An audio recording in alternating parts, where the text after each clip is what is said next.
Oke,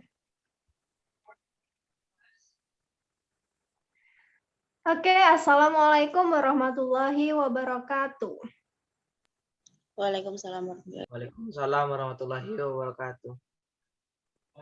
Kembali lagi bersama kami, anggota kelompok 8. Yang pertama, Nadiah Masrifa dengan NIM 200170057. Yang kedua, Iskaryani dengan NIM 200170069.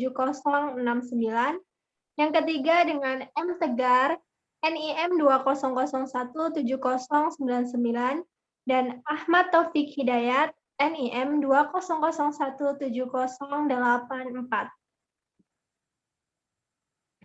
Kali ini kami akan mempresentasikan topik unsur utama pembentuk wacana.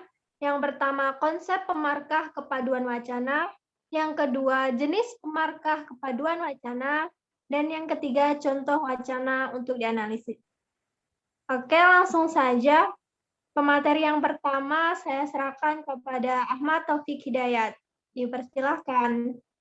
Terima kasih moderator. Baiklah, saya akan membacakan konsep pemarkah panduan wacana.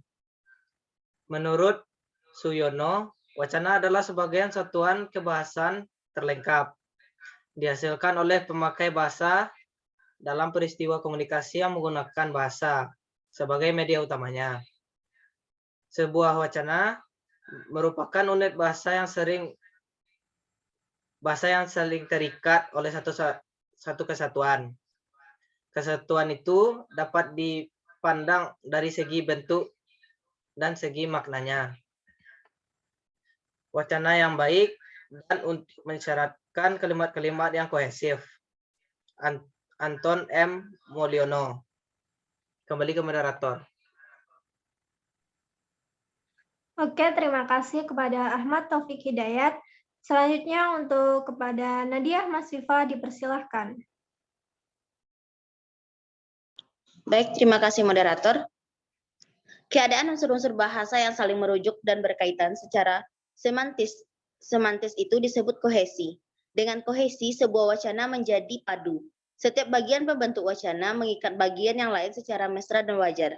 Kohesi tidak datang dengan sendirinya, tetapi diciptakan secara formal oleh alat bahasa yang disebut pemarkah kohesi. Misalnya kata ganti pronomina, kata tunjuk demonstrativa, kata sambung konjungsi, dan kata yang diulang.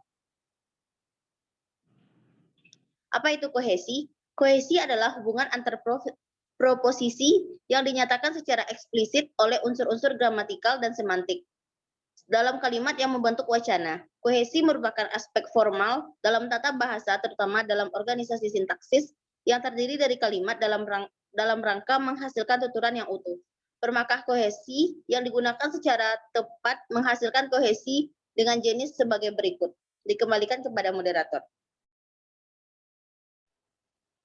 Terima kasih Nadiah Masrifa. Selanjutnya M. Tegar dipersilahkan. Terima kasih moderator atas kesempatannya. Untuk poin yang kedua yaitu ada jenis pemarkah kepaduan wacana. Untuk jenis pemarkah ini sendiri terbagi atas dua, yaitu yang pertama ada kohesi leksikal. Kohesi leksikal sendiri yaitu adalah hubungan semantik antar unsur pembentuk wacana dengan memanfaatkan unsur leksikal atau kata.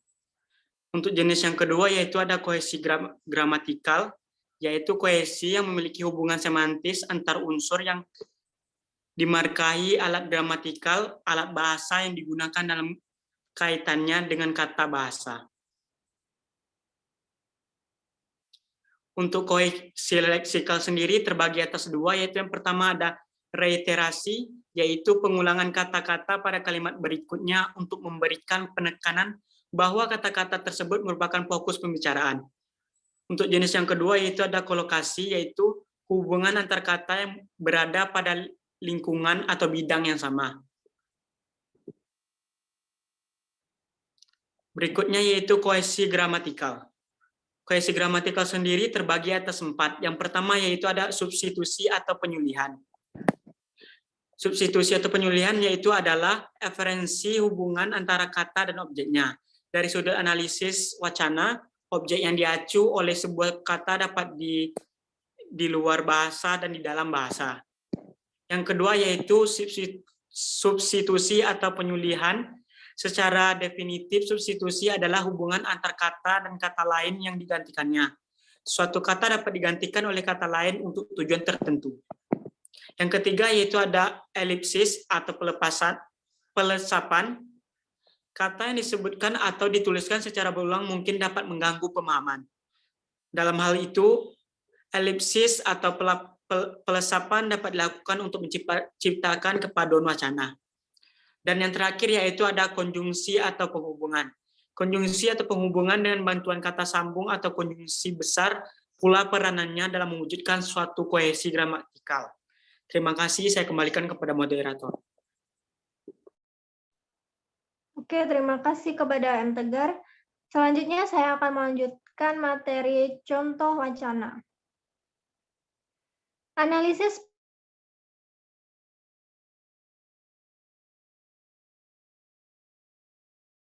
karya sastra berbentuk prosa fiksi yang ditulis dalam bentuk teks naratif secara singkat. Cerpen memiliki 6 struktur, yaitu abstrak, orientasi, komplikasi, evaluasi, resolusi, dan koda. Dalam penulisannya, cerpen menggunakan berbagai macam pemarkah kohesi agar menjadi sebuah karya tulis yang utuh dan padu, baik antar kalimat atau antar paragrafnya. Pada penelitian ini bertujuan untuk mencari, mendeskripsikan, dan mengetahui bentuk-bentuk dari penggunaan pemarkah kohesi pada cerpen Eyang karya Putu Wijaya.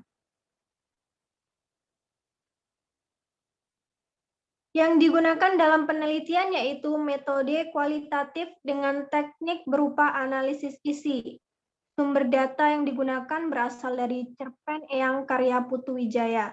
Dari penelitian ini ditemukan hasil berupa penggunaan pemarkah kohesi berupa pronomina konjungsi dan hubungan leksikal pada cerpen. Hasil penelitian ini dapat digunakan sebagai sarana untuk meningkatkan pengetahuan mengenai bentuk-bentuk pemarkah kohesi. Sumber data berupa novel Eyang karya Putu Wijaya. Data mengenai kohesi dalam novel Eyang karya Putu Wijaya dianalisis dengan langkah-langkah melacak hubungan setiap dua kalimat secara berpasangan, yaitu hubungan antara sebuah kalimat dengan sebuah kalimat yang mendahuluinya yang ditandai oleh penggunaan pemarkah kohesi. Nah, itu tadi presentasi dari kelompok kami. Apabila ada kurangnya, kami mohon maaf. Kami ucapkan terima kasih. Wassalamualaikum warahmatullahi wabarakatuh. Waalaikumsalam Waalaikumsalam warahmatullahi wabarakatuh.